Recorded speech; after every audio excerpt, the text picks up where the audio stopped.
Okay. This is the rocket we're going to be launching off. Yeah. What is the date today?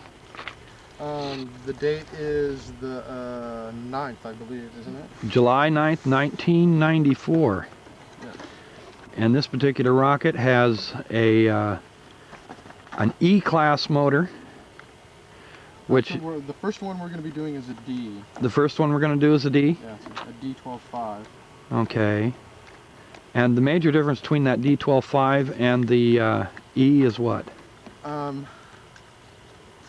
I don't know. They're about like a 1/4 inch bigger than the D's, the E's. These are basically a bigger engine. Here's the difference. You can see. Yeah, just a second. Oh man, I guess there is a big difference. Yes. And the E's are rated at how many feet? About 2,000. About 2,000. And the D's are rated at? About 15. Okay. 1,500. The name of that rocket is a what? This is the Maniac model. Mm-hmm. Costs about $12.99. So now we have to put this adapter in. It's an Estes rocket? Yeah. Those are probably the most popular and the most currently available. Yep. Okay, we got our engine in there. And how is that engine held in? It's held in by what's called an engine mount. And that looks to be a small... It's a small wire or piece of metal that it's mounted inside the main tube. There's another tube inside which the engine rests on. It's glued. It's all glued in there with this. But the motor slips in and just clips in with that wire. Yep. So it's It easy. should fall out when it ejects too. Oh, I see. That's what they're supposed to do. And what are you doing to it now? I'm putting the igniter in that. It's a solid rocket fuel, and it has to have an igniter that goes inside there. And how does that igniter work? It heats up the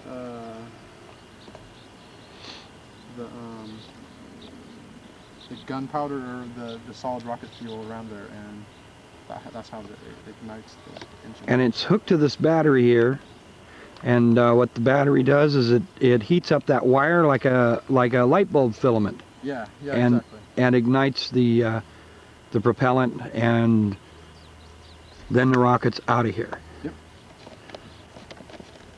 Put some of this stuff away there. Whoops. You gotta. Okay. It should be on like full auto.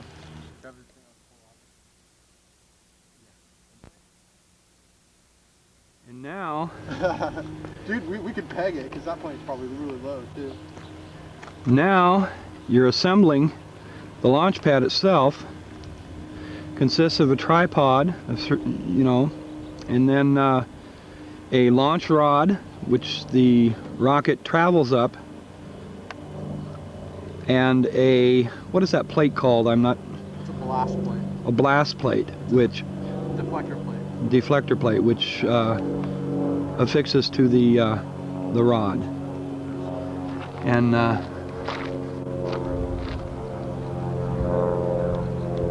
where did he go?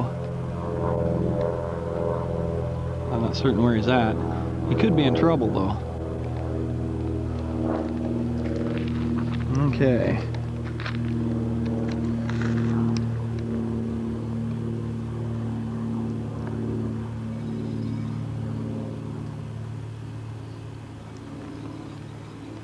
Okay. And now you're hooking, or you're stringing out your wires. Yeah. Now I see that battery that you've got is much bigger than this compartment here. Have you got something special you've created for that? Yeah, basically this is like a super ancient igniter. So what I did is I just hook it up to a battery. I ignite it just by using the positive and negative part of the battery. And the leads on that doggone thing clip to that little igniter. And the electricity is going to go through that wire to... Yep.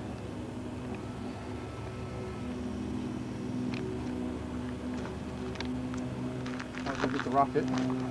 See, cool. Yeah. Here we go.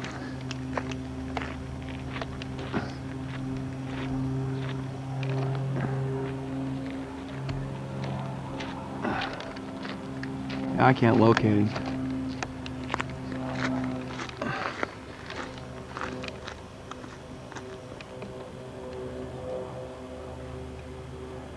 Slipping it down on the launch rod.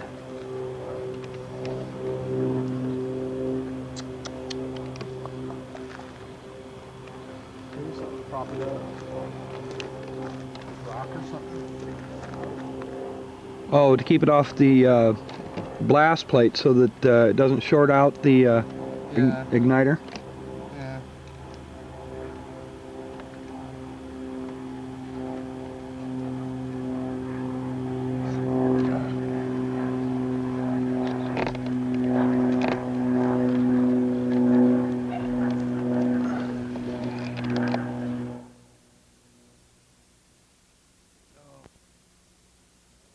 Okay. Wow. All right, let me move back a ways. And it looks like we're ready for a launch. Okay, here we go. Well, just a second. You need to do a countdown. Yeah, I'm gonna start from 5. All right,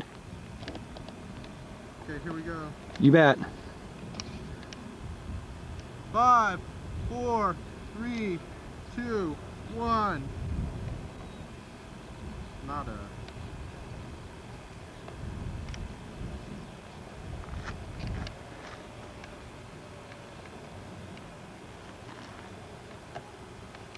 We probably got a broken battery.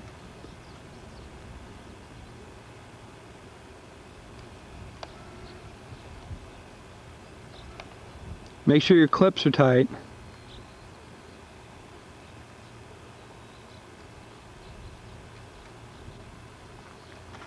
Here we go. Get caught from this battery. Here we go. All right. 5, 4, 3, 2, 1. No. Hold on a sec. Okay. All right, countdown. 5, 4, 3, 2, 1. Nothing, dude.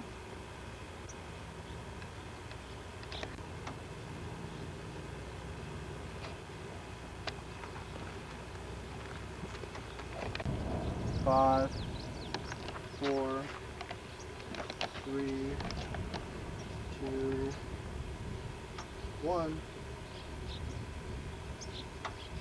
Nothing, dude. All right. 5, 4, 3, 2, 1. Ignition.